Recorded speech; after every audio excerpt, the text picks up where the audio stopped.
जय श्री श्याम दोस्तों। मेरा नाम अनुज सक्सेना है।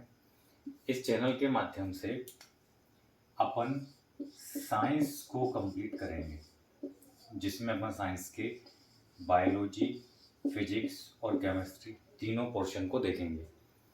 ये जो अपना लेवल रहेगा, रेलवे, एसएससी और एमपी स्टेट की जितनी भी एग्ज़ाम हैं, इवन एमपी पीएससी के भी क्वेश्चंस जो हैं उनको ध्यान में रखकर ही अपन इसके ऊपर इस चैनल के माध्यम से अध्ययन करेंगे। तो अपन स्टार्ट करने वाले हैं साइंस। साइंस में अपन तीनों पोर्शन पढ़ेंगे। अपन सबसे पहले स्टार्टिंग करेंगे बायोलॉजी की। साइंस में अपन सबसे पहले स्टार्टिंग करने वाले हैं बायोलॉजी की।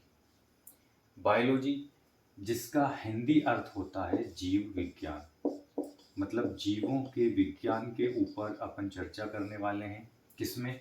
बायोलॉजी में। बायोलॉजी का हिंदी अर्थ है जीव विज्ञान। बायोलॉजी शब्द के अपन बात करते हैं अब अर्थ की। बायोलॉजी शब्द के अर्थ की बात करते हैं। हिंदी अर्थ तो इसका हो गया है जीव विज्ञान। बेसिकली ये दो शब्दों से मिलकर बना है, एक है बायो और दूसरा है लॉजी। इन दोनों शब्दों का अलग अलग अर्थ है। बायो शब्द की अगर बात की जाए तो इसका अर्थ होता है जीव, और लॉजी शब्द की अर्थ की अगर बात की जाए तो इसका अर्थ होता है अध्ययन। मतलब जहाँ पर अपन जीवों का अध्ययन करते हैं उसको अपन क्या कहते हैं? बायोलॉजी। साइंस में अपन सबसे पहले बायोलॉजी को स्टार्ट कर रहे हैं। बायोलॉजी का हिंदी अर्थ है जीव विज्ञान। इसके बाद अपन इसके अर्थ की बात करते हैं, क्योंकि ये दो शब्दों से मिलकर बना है, बायो प्लस लॉजी। बायो का अर्थ है जीव और लॉजी शब्द का अर्थ होता है अध्ययन। जहाँ पर भी आपको लॉजी शब्द दिख जाए उसका अर्थ होता है अध्ययन करना। जैसे अपन इसी से आगे इसकी शाखा है जूलॉजी, जिसमें जंतु का अध्ययन करेंगे। इसके बाद डर्मेटोलॉजी, साइटोलॉजी, ऑन्कोनोलॉजी, जिसमें कैंसर का अध्ययन करेंगे। तो जहाँ पर लॉजी शब्द दिख जाता है उसका अर्थ होता है अध्ययन करना। यहाँ अपन पढ़ रहे हैं बायो, तो बायो का अर्थ है जीव, मतलब जहाँ पर जीवों का अध्ययन किया जाता है उसको अपन बायोलॉजी कहते हैं। ये हो गई इसके अर्थ की बात। हिंदी अर्थ होता है इसका जीव विज्ञान। अब बात करते हैं अपन इसके नामकरण की, कि बायोलॉजी जो शब्द है ये किसने दिया, मतलब इसको किसने बायोलॉजी शब्द कहा। तो इसके लिए अपन को दो साइंटिस्ट के नाम याद रखने पड़ेंगे। पहला है लेमार्क और दूसरा है ट्रेवीरेनस। पहला साइंटिस्ट है लेमार्क और दूसरा है ट्रेवीरेनस। बायोलॉजी में ईयर इतना इम्पोर्टेंट नहीं होते हैं, परंतु फिर भी एक नॉर्मल इन्फॉर्मेशन के लिए अपन याद रख सकते हैं कि 1801 या 1802 की बात है कि बायोलॉजी शब्द का जो नामकरण है वो किसने किया था? लेमार्क और ट्रेवीरेनस नामक वैज्ञानिक ने। बायोलॉजी दो शब्दों से मिलकर बना है, पहला है बायो, दूसरा है लॉजी। बायो शब्द का अर्थ होता है जीव और लॉजी शब्द का अर्थ होता है अध्ययन। नामकरण की अपन ने देख लिया किसने किया है, लेमार्क और ट्रेवीरेनस ने 1801 और 1802 में। अब बात आती है बायोलॉजी के जनक की, कि फादर ऑफ बायोलॉजी अपन किसे कहते हैं। तो ये कहते हैं अपन अरस्तु को, जिसे इंग्लिश में एरिस्टोटले भी कहा जाता है। जिनको इंग्लिश में एरिस्टोटले भी कहा जाता है, ये वही अरस्तु हैं जो सिकंदर के गुरु थे। सिकंदर के गुरु जो अरस्तु थे उन्होंने ही सबसे पहले बायोलॉजी के बारे में बताया था, जिसमें जीवों का अध्ययन अपन करते हैं। इसके नामकरण की बात की जाए तो दो साइंटिस्ट याद रखने हैं, लेमार्क और ट्रेवीरेनस। ईयर अगर आप याद रखें तो अच्छी बात है, 1801 या 1802। उसके बाद अपन जनक की बात करें तो अरस्तु, जिनको एरिस्टोटले भी कहा जाता है। तो बायोलॉजी में अपन ने इसका हिंदी अर्थ देखा जीव विज्ञान, और इसके अर्थ की बात करें तो बायो का अर्थ होता है जीव और लॉजी शब्द का अर्थ होता है अध्ययन। नामकरण की बात करें तो लेमार्क और ट्रेवीरेनस 1801 और 1802। उसके बाद इसके अपन जनक की बात करें तो अरस्तु, जिसे अपन एरिस्टोटले भी कहते हैं। अपन बायोलॉजी में ज़्यादा कथावाचक न करते हुए जो एग्ज़ाम ओरिएंटेड क्वेश्चन हैं या फिर जो पुराने एग्ज़ाम में क्वेश्चन आए हुए हैं उसी के आधार पर अपन इस चैनल के माध्यम से पढ़ेंगे। क्योंकि अगर मैं नॉर्मल बायोलॉजी का अगर इंट्रोडक्शन देखूं तो वो लगभग 20 से 25 मिनट ले लेता है, कि हम बायोलॉजी में जीवों का अध्ययन करते हैं, उनकी प्रगति के बारे में पढ़ते हैं, उनकी बनावट कैसी होती है उसके बारे में पढ़ते हैं। फिर भी उसके बाद अंततः 3 या 4 क्वेश्चन ही हाथ लगने हैं कि बायोलॉजी का अर्थ क्या है, जो 2 शब्दों से मिलकर बना है बायो, और सेकंड है लॉजी। बायो का अर्थ होता है अपने जीव, और लॉजी शब्द का अर्थ होता है अध्ययन। उसके बाद उसके नामकरण की बात आ जाएगी, लेमार्क और ट्रेविरेनस, और उसके जनक कौन है, अरस्तु, जिन्हें इंग्लिश में एरिस्टोटल भी कहा जाता है। अंततः ये 4 क्वेश्चन ही अपन को इस नॉर्मल इंट्रोडक्शन से मिलना है। तो अपन जो एग्जाम ओरिएंटेड क्वेश्चन है उन्हीं पर चर्चा करेंगे। अपन बात कर रहे हैं बायोलॉजी की, जिसको हिंदी में जीव विज्ञान कहा जाता है। बायोलॉजी को हिंदी में जीव विज्ञान कहा जाता है। जीव विज्ञान, इसकी प्रमुख 2 शाखाएं होती हैं। वैसे तो बहुत सारी उपशाखाएं हैं, परंतु अपन इसको 2 भाग में बांटकर पढ़ेंगे। पहली होती है जूलॉजी और सेकंड होती है बॉटनी। इनकी बहुत सारी उपशाखाएं हैं, वो अपन धीरे धीरे आगे चलते चलेंगे। पहली होती है जूलॉजी और सेकंड होती है बॉटनी। जूलॉजी में अपन बात करते हैं जंतु की, और बॉटनी में अपन बात करते हैं पादप की। पादप बायोलॉजिकल टर्म है, अगर नॉर्मल देखा जाए तो पेड़ पौधे। जूलॉजी में अपन जंतुओं के बारे में पढ़ेंगे, और बॉटनी में पादप मतलब पेड़ पौधों के बारे में पढ़ेंगे। अब वही बात आ जाती है कि बायोलॉजी के जनक कौन थे, तो अरस्तु, जिन्हें इंग्लिश में एरिस्टोटले कहा जाता है। सेम जूलॉजी के जनक भी कौन होंगे, अरस्तु, क्योंकि कई समय तक बायोलॉजी की शाखा सिर्फ जूलॉजी को बताया गया था, इसीलिए अरस्तु को ही जूलॉजी का जनक कहा जाता है और अरस्तु को ही बायोलॉजी का जनक कहा जाता है। परंतु कुछ समय बाद एक साइंटिस्ट आए जिनका नाम था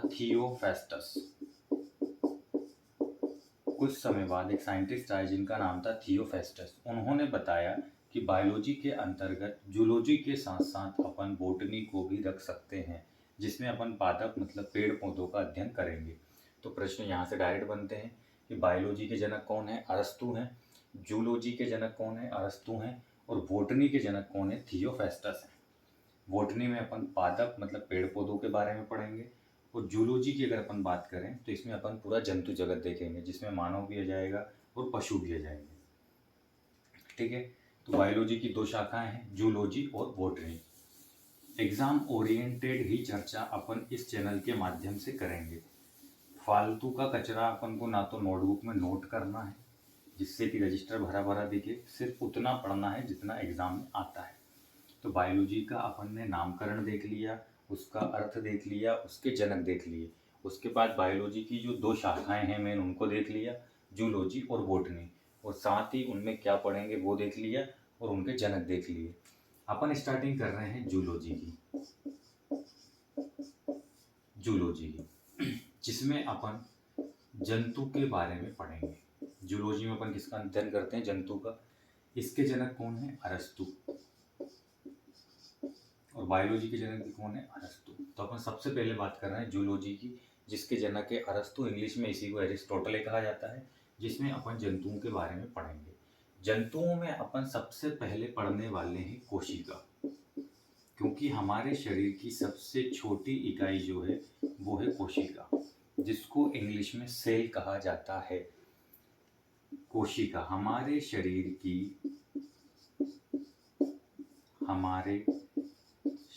की सबसे छोटी इकाई, हमारे शरीर की सबसे छोटी इकाई क्या है, वो है कोशिका।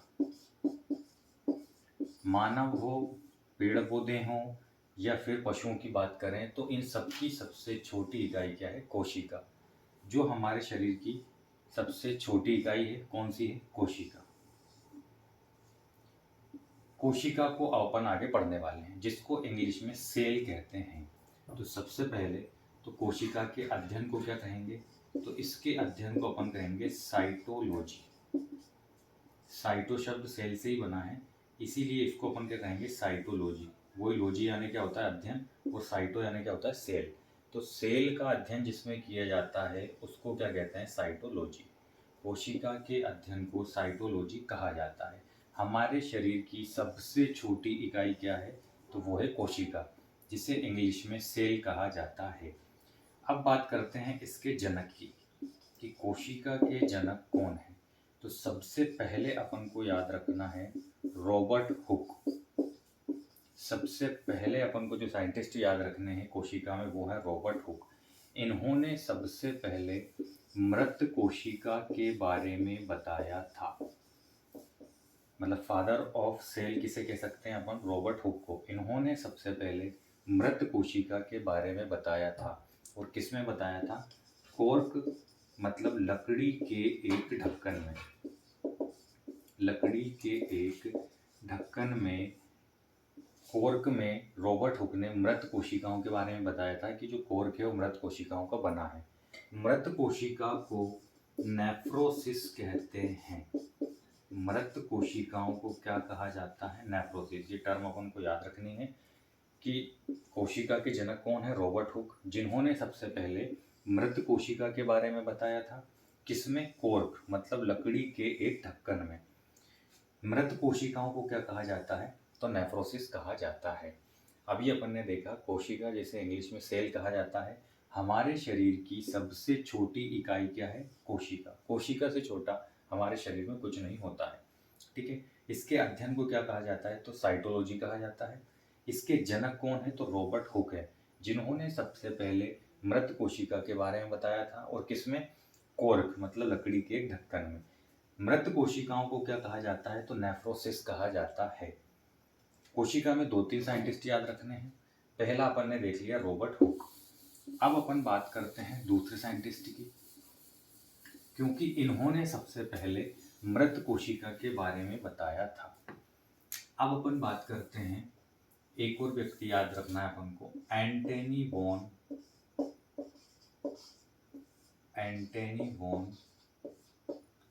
ल्यूवेनहुक। Antonie van Leeuwenhoek. इन्होंने सबसे पहले जीवित कोशिका के बारे में बताया था। दोनों प्रश्न में काफ़ी अंतर है। इन्होंने, रॉबर्ट हुक ने सबसे पहले मृत कोशिका के बारे में बताया था, इसीलिए इन्हें फादर ऑफ सेल कहा जाता है। उसके बाद आए एंटनी वॉन ल्यूवेनहुक। इन्होंने जीवित कोशिका के बारे में बताया। और किस में बताया था? तालाब की कोशिकाओं में। तालाब की कोशिका में इन्होंने सबसे पहले जीवित कोशिका के बारे में बताया था। किसने? एंटनी वॉन ल्यूवेनहुक ने। तो प्रश्न आ सकता है कि जीवित कोशिकाओं के बारे में सबसे पहले किसने बताया? तो एंटनी वॉन ल्यूवेनहुक ने। या फिर ओवरऑल डायरेक्ट क्वेश्चन आता है कोशिका के जनक किसे कहा जाता है? तो रॉबर्ट हुक को। इन्होंने मृत कोशिकाओं के बारे में बताया था, जिन्हें नेफ्रोसिस कहते हैं। किसमें? तो लकड़ी के एक ढक्कन कॉर्क में। एंटनी वॉन ल्यूवेनहुक ने जीवित कोशिकाओं के बारे में सबसे पहले बताया। और किसमें? तालाब के पानी में। तालाब के पानी में इन्होंने सबसे पहले जीवित कोशिकाओं के बारे में बताया था। अब एक साइंटिस्ट और याद रखने हैं अपन को कोशिका टॉपिक में, वो है रॉबर्ट ब्राउन, जिन्होंने आगे जाके केंद्रक की भी खोज की है। और इन्हीं को फादर ऑफ बैक्टीरियोलॉजी कहा जाता है। मतलब बैक्टीरिया के बारे में इन्होंने काफ़ी अच्छे से अध्ययन किया था, इसलिए father of bacteriology Robert brown को कहा जाता है। इन्होंने ही न्यूक्लियस मतलब केंद्रक की खोज की थी। रॉबर्ट ब्राउन की एक किताब याद अपन को रखनी है, जो कि इसी से संबंधित है। किससे? सेल चैप्टर से। उस पुस्तक का नाम है माइक्रोग्राफिया। उस पुस्तक का नाम क्या है? माइक्रोग्राफिया। किसने लिखी है? रॉबर्ट ब्राउन ने। किसके बारे में है उसमें? कोशिका के अंगों के बारे में। माइक्रोग्राफिया नामक पुस्तक है। किसने लिखी है? रॉबर्ट ब्राउन ने। किससे संबंधित है? तो कोशिका से संबंधित। कोशिका चैप्टर में अपन ने देखा है कि इंग्लिश में उसे सेल कहा जाता है। कोशिका के अध्ययन को साइटोलॉजी कहा जाता है। हमारे शरीर की सबसे छोटी इकाई कोशिका होती है। उसके बाद बात करें कि कोशिका के जनक कौन है, तो रॉबर्ट हुक हैं, जिन्होंने मृत कोशिकाओं के बारे में बताया था। सेकेंड अपन बात करते हैं कि मृत कोशिकाओं को क्या कहा जाता है, तो नेफ्रोसिस कहा जाता है। एंटनी वॉन ल्यूवेनहुक ने सबसे पहले जीवित कोशिकाओं के बारे में बताया था। और किस में देखा था? तालाब के पानी में। थर्ड की अगर अपन बात करें, रॉबर्ट ब्राउन, इनकी एक किताब अपन को सेल चैप्टर से याद रखनी है, माइक्रोग्राफिया, जिसमें कोशिका के अंगों के बारे में बताया गया है। ये वही रॉबर्ट ब्राउन है जिन्होंने केंद्रक की खोज की है आगे जाके। और इन्हीं को फादर ऑफ बैक्टीरियोलॉजी कहा जाता है। मतलब इन्होंने आगे जाके अच्छे से बैक्टीरिया के बारे में अपनी किताबों में, अपने सिद्धांतों में बताया है, इसीलिए इन्हें फादर ऑफ बैक्टीरियोलॉजी भी कहा जाता है। तो अभी अपन ने कोशिका के नॉर्मल जो जनक हैं वो देखे हैं, कोशिका का अध्ययन है वो देखा है, और कोशिका हमारे शरीर की सबसे छोटी इकाई है ये देखिए। अब अपन बात करते हैं कोशिका चैप्टर में सबसे बड़ी, सबसे छोटी व सबसे लंबी कोशिका। सबसे बड़ी, सबसे छोटी, सबसे छोटी व सबसे लंबी कोशिका। इनसे भी कभी कभी प्रश्न उठ के आ जाते हैं कि सबसे बड़ी कोशिका कौन सी है, सबसे छोटी कोशिका कौन सी है और सबसे लंबी कोशिका कौन सी है। तो अपन बात करें सबसे बड़ी कोशिका, तो आप लोगों ने नाम सुना होगा शुतुरमुर्ग। शुतुरमुर्ग एक पक्षी है। शुतुरमुर्ग का अंडा, मतलब शुतुरमुर्ग के अंडे की जो कोशिका होती है वो सबसे बड़ी कोशिका होती है। शुतुरमुर्ग का अंडा लगभग तरबूज के समान होता है, तो उसके अंडे की जो कोशिकाएं होती हैं वो सबसे बड़ी कोशिकाएं होती हैं। सबसे छोटी की बात करें तो ये है एक जीव है जिसका नाम है माइकोप्लाज्मा। एक जीव है जिसका नाम है माइक्रोप्लाज्मा, उसकी सबसे छोटी कोशिका होती है। थर्ड अपन बात करें सबसे लंबी कोशिका, तो ये होती है तंत्रिका तंत्रिकी। तंत्रिका तंत्रिकी नर्वस सिस्टम की सबसे लंबी कोशिका होती है। सबसे छोटी कोशिका माइकोप्लाज्मा की होती है। सबसे बड़ी कोशिका शुतुरमुर्ग के अंडे की होती है। 3 प्रश्न है ये कि सबसे बड़ी कोशिका किसकी होती है, तो शुतुरमुर्ग के अंडे की होती है। सबसे छोटी कोशिका किसकी होती है, तो माइकोप्लाज्मा जो कि एक जीव है, माइकोप्लाज्मा उसकी होती है। और सबसे लंबी कोशिका किसकी होती है, तो तंत्रिका तंत्र की, मतलब नर्वस सिस्टम की, जो हमारे शरीर में सिग्नल्स का आदान प्रदान करता है, उसकी जो कोशिकाएं हैं वो सबसे लंबी होती हैं। ये बात होती है ओवरऑल जब वो डायरेक्ट प्रश्न पूछे, ओवरऑल जब वो डायरेक्ट प्रश्न पूछें कि सबसे बड़ी कोशिका किसकी, सबसे छोटी कोशिका किसकी और सबसे लंबी कोशिका किसकी। अब अगर वो मानव शरीर की बात करे, अगर वो मानव शरीर की बात करे कि सबसे बड़ी और सबसे छोटी, अगर वो मानव शरीर की बात करे कि सबसे बड़ी और सबसे छोटी कोशिका मानव शरीर में कौन सी होती है, तो सबसे बड़ी कोशिका होती है ओवम में, जिसे अपन अंडाणु भी कहते हैं। सबसे बड़ी कोशिका होती है ओवम की, जिसे अपन अंडाणु कहते हैं, और यह फीमेल में पाई जाती है, मतलब यह महिलाओं में होती है। सेकंड बात करें सबसे छोटी कोशिका, यह होती है स्पर्म, जिसे अपन शुक्राणु भी कहते हैं, और यह मेल में पाई जाती है। मानव शरीर की सबसे बड़ी कोशिका ओवम अंडाणु जो महिलाओं में होती है, सबसे छोटी कोशिका स्पर्म शुक्राणु जो पुरुषों में होती है। ये दोनों ही जनन कोशिकाएं हैं।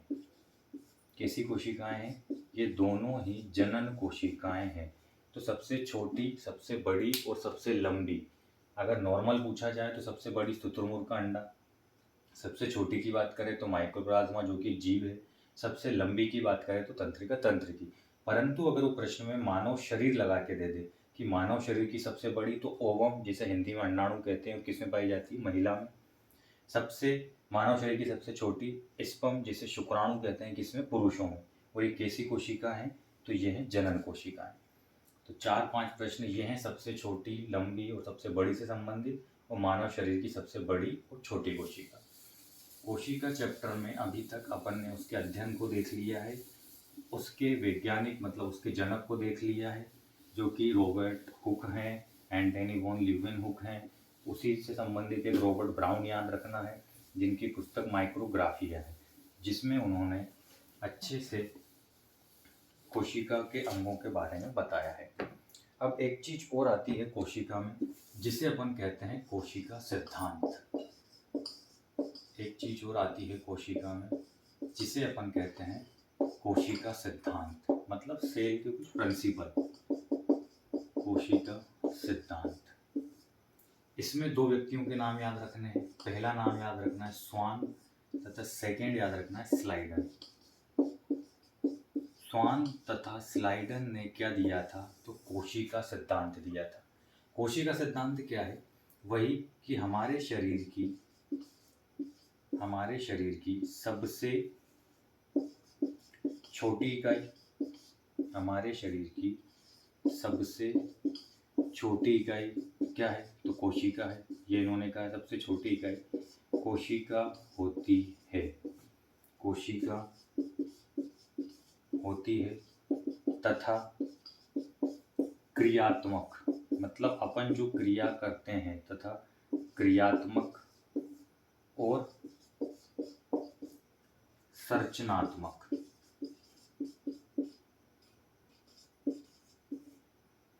क्रियात्मक तथा संरचनात्मक। हमारे शरीर की सबसे छोटी इकाई कोशिका है तथा क्रियात्मक और संरचनात्मक इकाई भी कोशिका ही होती है। संरचनात्मक इकाई कोशिका होती है, मतलब हम कह सकते हैं कि हमारे शरीर की सबसे छोटी यूनिट इकाई क्या है, तो कोशिका है। तथा हमारे शरीर की क्रियात्मक, हमारे शरीर में जितनी भी क्रियाएं हैं वो किसकी मदद से होती हैं, तो कोशिका से। और हमारे शरीर की संरचना, मतलब हमारे शरीर का जो निर्माण है वो किससे होता है, तो कोशिका से। कोशिका चैप्टर में आज अपन ने इसका नॉर्मल इंट्रोडक्शन देखा है, जिसमें अपन ने उसके अध्ययन के बारे में पढ़ा है। उसके बाद उसमें अपन ने उसके फादर देखे हैं, रॉबर्ट हुक। अगर वो ना हो ऑप्शन में तो फिर एंटनी वॉन लीeuwenhoek लगाना है, या फिर वो कहे कि जीवित कोशिकाओं के बारे में किसने बताया, तो एंटनी वॉन लीeuwenhoek। मृत कोशिकाओं के बारे में तो रॉबर्ट हुक ने बताया है। उसके बाद मृत कोशिकाओं को क्या कहा जाता है, तो नेफ्रोसिस कहा जाता है। उसके बाद अपन ने सबसे बड़ी देखी शुतुरमुर्ग के अंडे की। उसके बाद अपन ने छोटी देखी किसमें, माइकोप्लाज्मा जो कि जीव है। उसके बाद अपन ने बात की सबसे लंबी तंत्रिका तंत्र की, जो हमारे शरीर में सिग्नल्स का आदान प्रदान करती है। उसके बाद अगर वो मानव शरीर की बात करें तो उसमें सबसे बड़ी होती है ओवम, जिसे अपन अंडाणु कहते हैं, जो कि महिला में पाई जाती है। उसके बाद अपन ने बात की सबसे छोटी कोशिका मानव शरीर में, वो होती है शुक्राणु, मतलब स्पर्म में। ये पुरुषों में पाई जाती हैं। दोनों कोशिकाएं कैसी हैं, तो दोनों कोशिकाएं जनन कोशिकाएं। उसके बाद अपन ने कोशिका सिद्धांत देखा, किसने दिया, स्वान तथा स्लाइडन ने। इनका कहना है कि शरीर की सबसे छोटी इकाई कोशिका होती है तथा क्रियात्मक और संरचनात्मक इकाई भी कोशिका ही होती है। इसके बाद अपन आगे कोशिका के अंग अब नेक्स्ट चैप्टर में, नेक्स्ट वीडियो में देखेंगे। धन्यवाद।